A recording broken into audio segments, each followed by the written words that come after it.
Welcome to the repair shop, where cherished family heirlooms are brought back to life. Anything can happen. This is the workshop of dreams. Home to furniture restorer Jay Blades. Nowadays, things are not built to last, so we've become part of this throwaway culture.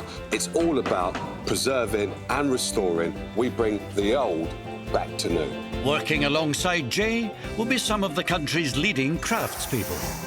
I like making things with my hands. I love to see how things work, and I want to know how things work. Whether it's a Rembrandt or somebody's family piece, every painting deserves the same. Each bringing their own unique set of skills.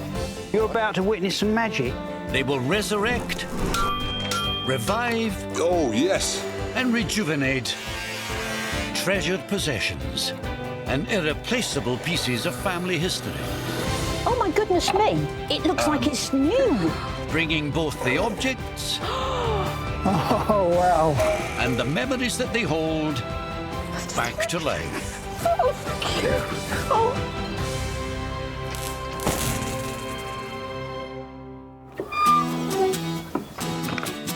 Today in the repair shop, vintage electronics expert Neil Fairley battles some aging Doctor Who baddies.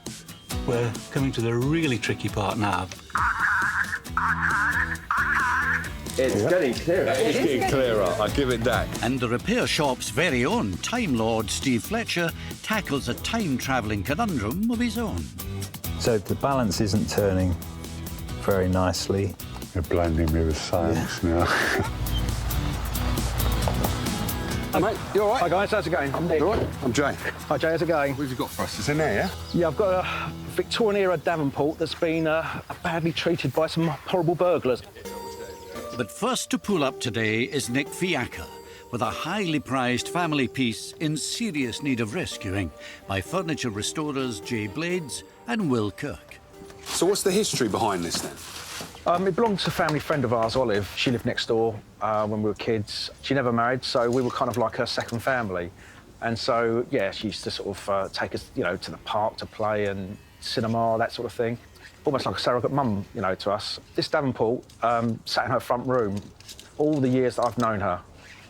Sadly, her house got burgled a couple of times. During one of the burglaries, the side there got completely demolished. There's some false drawers, which they obviously didn't realise are actually false drawers and don't open.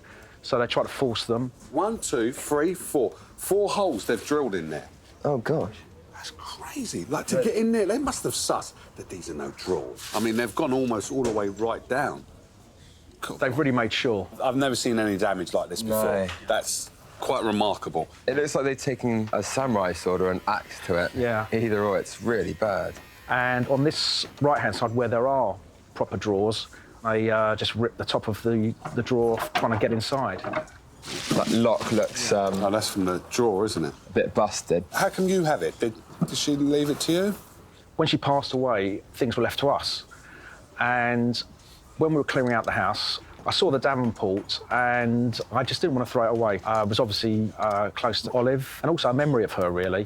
I just didn't want it to end up in a skip somewhere. If it can be repaired and restored to anything like its, you know, former glory, it'd be fantastic because I'd like to actually pass it on to my niece, who's actually going to university next year. You know, she's the brains in the family.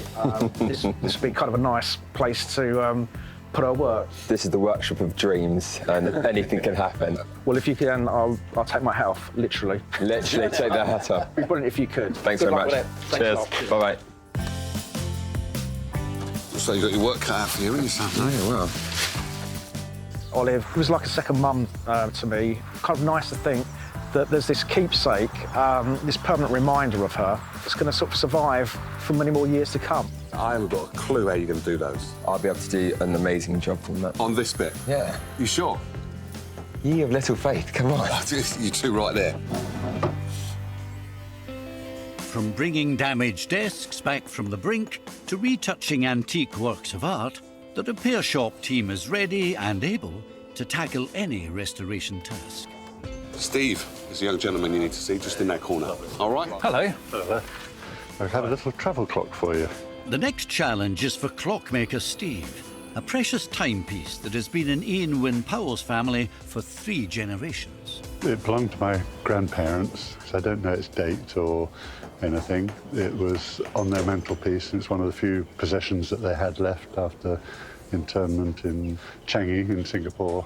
Oh, really? I've treasured it and wanted it ever since, and when they died, they gave it to my parents, and when my parents died, they gave it to me, and I'd love it back on our mantelpiece to give to our children. When was it last working?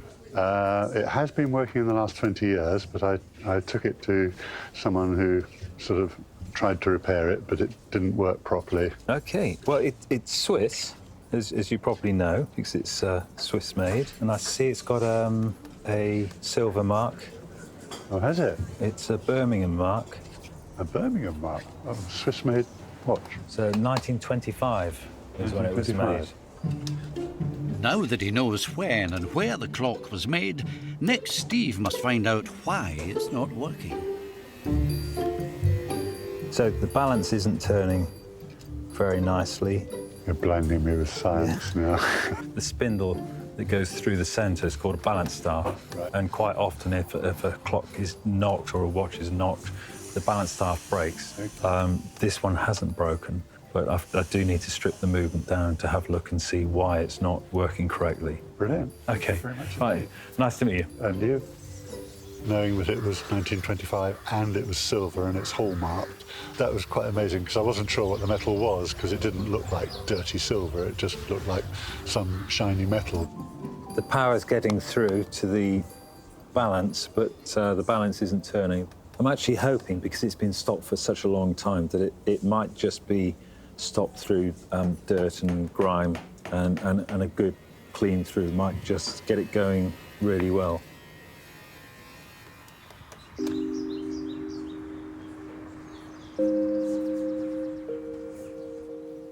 While Steve starts deconstructing his clock, Will is getting to grips with the Davenport desk, much of which was reduced to splinters by burglars.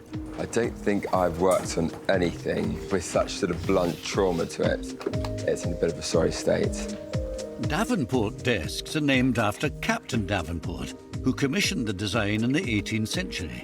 Often they feature a set of drawers down both sides, one real, one false. It was the false drawers that fooled the burglars. I really want to get this surface flat again. Right now, it's just the preparation, getting everything glued back in place, clamped really tightly. I'm just trying to work as much of the glue into the crack as I can. So I've got this piece of wood here, flat piece of wood. The idea is to put the flat piece of wood over the crack and clamp it down from either side. I put some blue tape on one side to prevent the wood from sticking to the glue. But wood that's over a century old isn't as supple as it was in its youth. Can't you put a clamp in there? Need one here, didn't you? How am I going to get a clamp in there?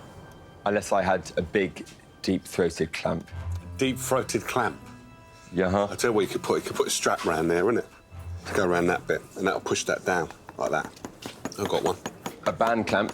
I call it a thingamajig. Thingamajig. Thingamajig. Right, stick it on here, then. There you are.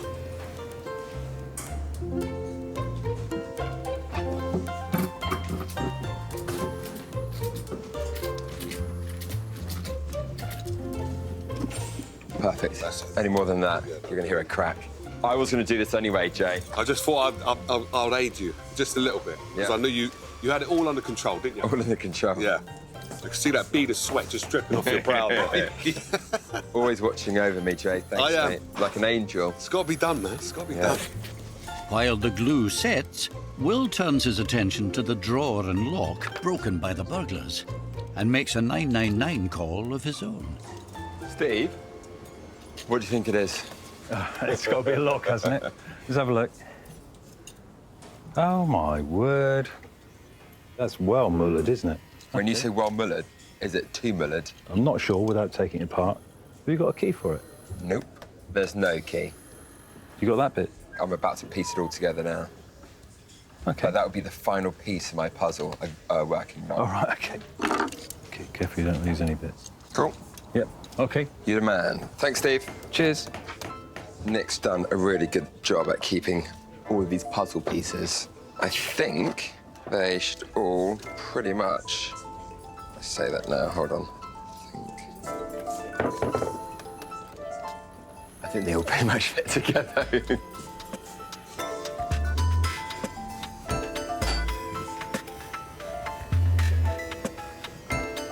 This one has been bent and almost destroyed by the thieves. While Will puzzles over his wooden jigsaw, Steve has his own metal mystery to solve. Just got to fit a key to it now. I've got a pot of spare keys, and hopefully I can get one of them to fit. He always tells me it's really tricky because he puts his hand into like a jar of loads of keys, and so it has to test each key, and it's usually the last key in the box that works. If I ever see pots of keys in antique shops, car boot sales, I'll always buy them to add to the collection.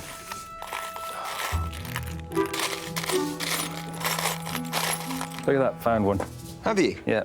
If I just go like that, works perfect. Wow. And the other thing, it wasn't the last one. Aha. How you doing? Young lady you need to see is Kirsten just over there. Expert at taking on the problems others fear to fix, no restoration project phases the repair shop team. Hello, how we doing? Hiya. And Brian Mattox has some childhood treasures he hopes electronics expert Neil Fairley can jumpstart back to life. What have we got? Very delicate. What is it? This is from my childhood. These are 2 talking Daleks. Wow. Oh, man, look at that. Right, this is taking me back, They came out in 2 colours, red Dalek, and this is the grey Dalek. I remember watching Doctor Who and seeing the Daleks and being so scared of these when they first came out. You're behind the sofa still. So what I can see is that there's a kind of theme running through here where you've got the scarf. Is these the only only things you've got in your collection? Golly, no, I've got a whole room full. In a galaxy far, far away, near Wigan, Brian has collected a stellar store of Doctor Who memorabilia.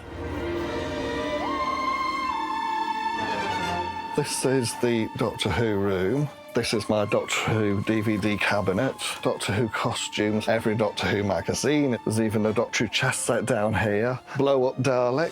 There's just Doctor Who everything that you can imagine.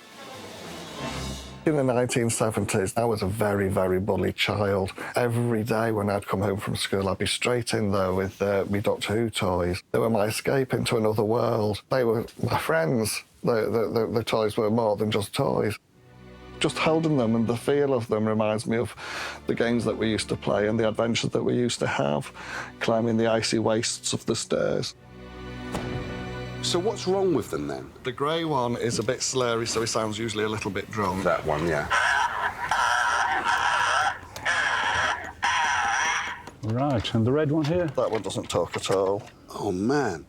And then these go in there. They're very easy to lose, obviously, when you were a kid, but these fit in just simple as that. Now he looks like a proper Dalek, yeah. Now it looks like a fearsome predator of the universe. We've got to get these working. It would mean an awful lot to hear everything work as near perfect as possible. No, we're going to get it perfect, not near, because he's drunk, and we've got to get him sobered up. Thanks a lot. See ya. You take care.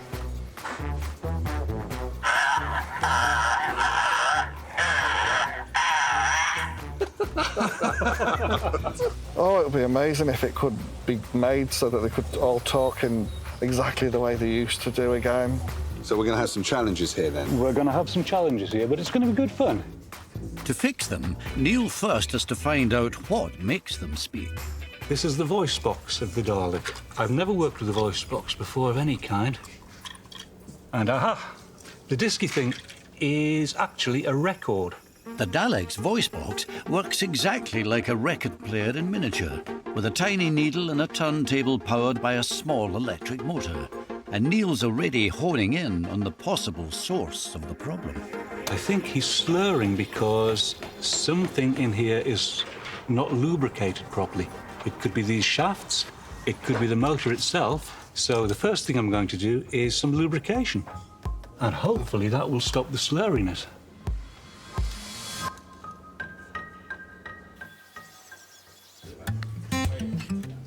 Meanwhile, Will is hoping that his latest piece of handiwork doesn't come unstuck. This big reveal, yeah? Time to remove the clamps and Jay's thingamajig from the damaged Davenport desk. Hey. Oh, well done. Flat? That's cool. Yeah, that is flat. That's pretty flat. That's a lot better, isn't it? Well done. Now the structure is secure, Will can start repairing the gaping wound. That's looking all right, isn't it? So what have you got next? I'm going to put a bit of polish on the front now. When I get polish on there, I can colour match it to the actual colour that I need. Yeah, the real colour. Yeah. For the final stage, Will's drawing in another skill from his restoration treasure chest. One that will need all his craftsmanship and eye for detail. It's pretty intricate, blending in the filler, bit by bit, building up the layers with the different parts of the grain. Just trying to work between the different colours of pigment, the orange and the browns, and every sort of colour that you can find in the veneer. I went to art school for a year, one of the best years of my life. And I really like painting and fine art and stuff, but never had the chance really to use that. So when I went to antique furniture restoration, things like this allowed me to sort of pick up a paintbrush again and, you know, mix around a few colours and be creative with a brush again. Once this is dried, I give everything a wax over and a bit of a buff, and I think be ready to hand it back to Nick.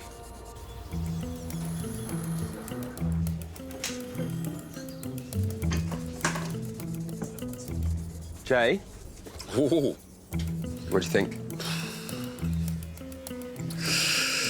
Nah, I have to take that off, you Take said. that off again? No, well done. Lovely. Your finest work, mate. This is... Really? It's remarkable. There was a hole here, there, one there, and there was a massive crack down the middle there. It reminded people of a really bad memory, and you've just erased that completely. Sorry, I know I've touched it, and I don't want to ruin your work. I saw those eyes. Let me have a look at the inside. Well done. Well done. That was all broken across there. This lock wasn't on there originally. The lock was on a piece. Oh, a piece of timber. Inside there, yeah. But Steve was really kind enough to straighten out the lock. If I ever get locked out of my ass, I know it's cool. Steve, do you want to have a look at this, mate? Kirsten, Yeah. come and have a look. Will has, he's been busy. Finally finished. Finally finished. Amazing. Which is the side that was... Is this side? Isn't it? She's got the charm of a queen, isn't she, eh? Isn't that just fabulous? Absolutely fabulous. It is, isn't it? Yeah. Can't do it with all the praise. I don't know how to take it. It's true. No, it's true. You've got to give credit where credit's due. That is... That's amazing. It is, isn't it? It's just got a new lease of life, really, isn't it? It's like, honestly, it was so dilapidated before. Yeah. Well done. Yeah. Thanks, no, guys. No, really well done. enjoy it. Yeah. Enjoy it, because you have done good. The Davenport was a really challenging job. I mean, it was pretty severe, what the burglars had done, and the pressure of getting it right. I mean, the story behind it, Olive, and what she's done for Nick's family. So I really hope that what I've done now will help remove any negative associations, and he can just look at it now and just think of, you know, the good times with Olive. Bidding farewell to the repair shop, the desk makes the 100-mile journey back to its owner Nick and his sister-in-law Michelle, now fully functional and ready to be passed on to Nick's niece Ellie. So, Ellie, I bet you're wondering what's going on. We've actually got a surprise for you. Hiding underneath this red cloth is something which I hope you're going to really enjoy. It's something that belonged to Olive, something that was in her family for a long time. I'm actually really excited to see it because I haven't seen it yet. 1, 2, 3. Whoa! Gosh, that's really old school, isn't it? Lovely. I've done a fantastic job on it. I don't know if you can see this. Right from the top all the way to the bottom was this massive crack, 1/2 inch wide. They've done a fantastic job here because you wouldn't be able to tell. It's given it a whole new lease of life. That's brilliant, isn't it? Fantastic. Good craftsmanship, isn't it, the way they've been able to do that. So then, are you pleased? Yeah, I'm really pleased. It's lovely, isn't it? Yeah, thank you. Okay, no problem. Just really hope you enjoy it and get lots of use out of it. I really do appreciate it because it's such a nice gift, and like it reminds me of Olive, and having that like to take with me and also pass on like future generations is just like really thoughtful. I was absolutely staggered. Unless someone had told you, you wouldn't have known it had suffered so much damage. They're just magicians. I don't know how they did it. It's a really nice ending to the story that Ellie's now got something that can remind her of someone who meant so much to her. I know it would have given Olive a lot of joy knowing that it was going to be passed on to Ellie as well.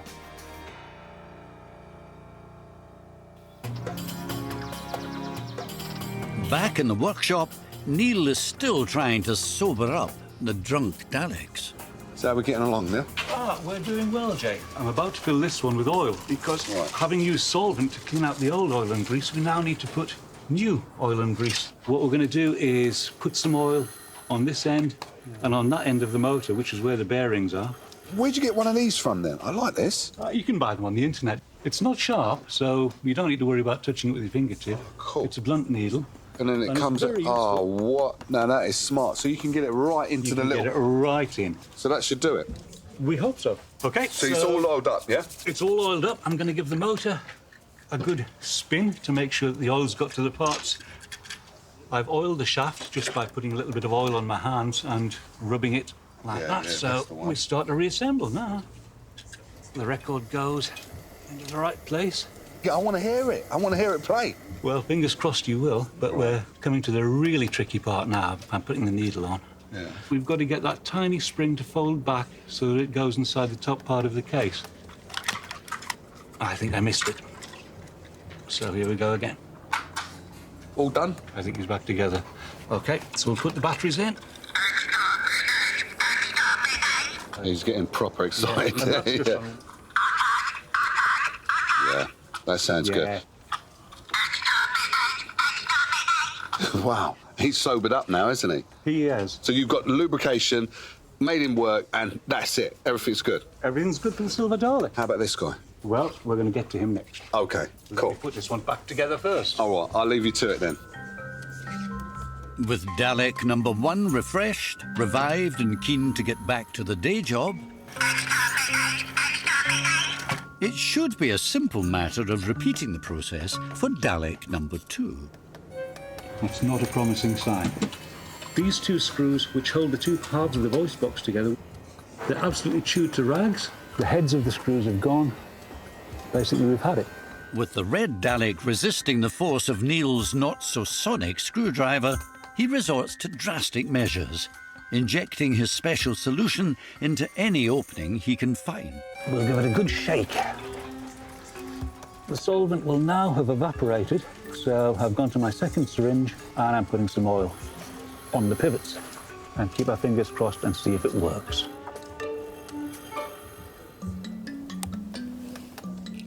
Meanwhile, time is standing still for Steve and the silver travel clock. There's real thick oil on the underside of the dial there. Just wipe that off and show you. It's had loads of oil put on, and there's no way that you should put as much oil onto a clock like this. Steve now needs to dismantle the gummed-up clock, thoroughly clean the intricate parts, and reassemble it again. All before Ian returns to collect his treasured family timepiece. It's quite a nice part of the job, cleaning up the silver, because it does come up really, really well. Just going to start putting the main part of the clock together now. And there we are, all done. It's quite incredible to think that this survived Ian's grandparents being in a Japanese camp. They must have had it hidden away somewhere, incredibly safe. Hello, Ian. Hi, Steve. How are you? Nice to see you again. You too. How have you got on, sir? Yeah, really well. I'll just go and get your clock for you. Good, thank you. Oh, wow. Wow, I can see from here that you've done a lot of work on that. That is really glistening, isn't it? I've never seen the silver look like that. Oh, right. Never. Yeah. That is amazing. Actually, I haven't heard it tick for so long. Oh, it does. Yeah. That's beautiful, isn't it? And is that the right time? I've got no idea. Yes, it is. It's absolutely amazing. I did not expect it to come back looking like that. Thank you very much. I hope it brings back the memories of your grandparents. It certainly will do that. And the life that this has had with your grandparents as well. Well, that's what I'm now desperately keen to find out, because I haven't found it out. I spent a long time looking and I haven't quite got to the end of it yet to know how it came to them, or whether it came to my grandmother or my grandfather, because there's a bit in their life that's missing and I need to try and see if I can research it a bit more. It's re-sparked the desire to go through the family tree in a bit more detail.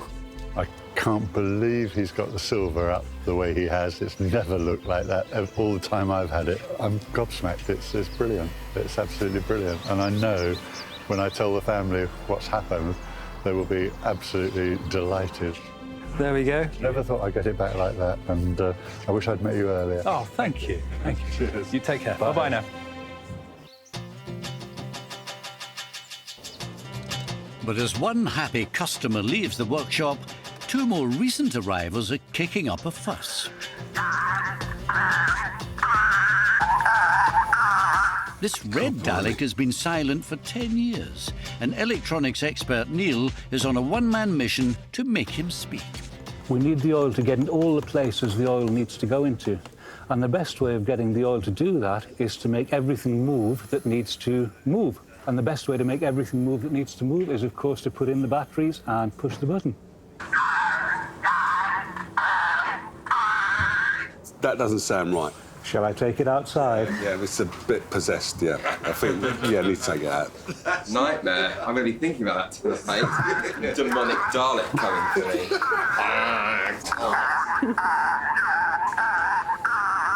He's asking what our orders are. This is a good Dalek. I'll give him an order. Get the hell out of here.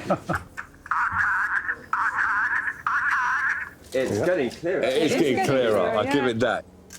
With their dulcet tones restored, these fearsome warriors can be reassigned to their quest for world domination near Wigan and return to their master, Brian. How you doing? You all right? Oh, the tension. The tension. Good news about the Daleks. Wow. Now, he's on hyperdrive. Isn't he? Yeah, but even the red one, you need to obey. But apart from that, you need to make the thing work as much as possible. So don't be afraid to use it. Use it and use it and use it. And the more you use it, the higher his pitch is going to get. So he's going to end up speaking like a normal Dalek. It's so good to hear them both speak, at least. Considering they were made in 1975. Yeah. Crikey. They're doing very well, both of them. Oh, really? I'm very impressed with that voice. Awesome, thank you. Now I've got them back again, perhaps these Daleks can conquer the icy slopes of the stairs again, just like they used to do in the 1970s.